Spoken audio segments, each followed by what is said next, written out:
কালো হবে। ঠোঁট দিয়েছেন গোলাপি, কালো বানাইছে বান্দা, দোষ কার? আল্লাহর। দেখেন আল্লাহর কইছে, আল্লাহর দোষ। বিড়ি আপনি খাবেন, আল্লাহ আল্লাহ আপনার ঠোঁট কালো বানাইছে না? কি সুন্দর চেহারা, বিড়ি খায়, করেটা কি চেহারা।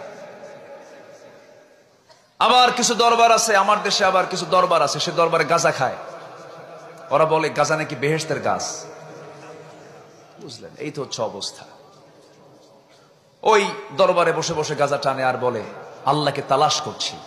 কাকে তালাশ করতেছে? কোন তো আল্লাহকে তালাশ করছে। কিচ্ছু না, 1.5 হাত লাঠির বাড়ি পড়লে সব তালাশ উঠে যাবে, ঠিক কিনা? মানুষ ভালো হবে কিসের যত্নে?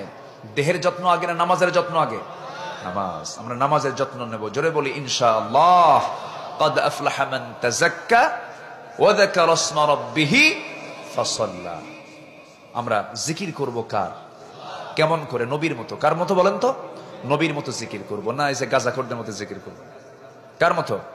নবীর মতো। সুবহানাল্লাহ, আলহামদুলিল্লাহ, আল্লাহু আকবার। আর গাঁজাখোররা হু খাজা, দিল কর তাজা, ইসমে জালাল, গাজার কুলকি খাওয়া হালাল। যখন নাউযুবিল্লাহ। শয়তান তো দেখা যায় না, কিন্তু দেখা যদি যায় ওগুলোই শয়তান, কি ঠিক কিনা? সে মোষগুলো দেখছেন, শাহজালাল ইয়ামিনের কবরে গেছেন, সামনে পাইলাম জিয়ারা করে আসি, সামনের দিকে বসে আছে এরকম ডাকাতের মতো, সালার চট পড়ে, মোষ আর দাড়ি দেখে মনে হয় লাল টকটকা, আর মোষ বিশাল এরিয়ার মোষ, 2.5 ইঞ্চি হাইব্রিড জাতের, এরকম মোটা। সে মোষ কাটেও না, বুঝলেন? মোষও বড়, দাড়িও বড়, মাথার চুলও বড়, বগলের চুলও তো বড়, বগলও কাটে না, দাড়িও কাটে না, মোষও কাটে, নিচের দিকে আর গেলাম না। মাথার চুলে তেলও দেয় না। যে চুলে তেল নাই সেই চুলে যদি মশু উকুন থাকতো, উকুনও বিরক্ত হয়ে বলবে কোন চুল আল্লাহ তুমি পাঠালা, খাদ্যও নাই। এইগুলো শয়তান, এগুলো সব শয়তান। এগুলো কি বলেন বলেন, সব কি এগুলো?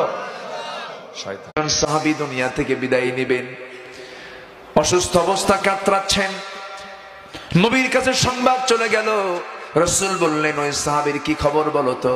হুজুর খুব অসুস্থ, মুমূর্ষ অবস্থা, কিন্তু মুখ থেকে কালিমা বের হচ্ছে না। আমার রাসূল বললেন, দেখো তো তার মা বেঁচে আছে নাকি, তার মাকে ডেকে আনো। তার মাকে ডেকে আনা হলো। এবার বলছেন, আলকামার মা, আমার প্রিয় সাহাবী সে, আপনি তার মা নাকি আমি তার মা? আপনার সন্তান মুমূর্ষ অবস্থা, শয্যাশায়ী, যে কোনো মুহূর্তে দুনিয়া থেকে বিদায় হয়ে যাবে। আপনি তাকে, তার প্রতি আপনি কোনো রাগ করেছেন নাকি? হ্যাঁ, আমি তার প্রতি রাগ করেছি। কেন? সে আমার কথা শোনে না, সে শুধু বইয়ের কথা শোনে, অন্যের কথা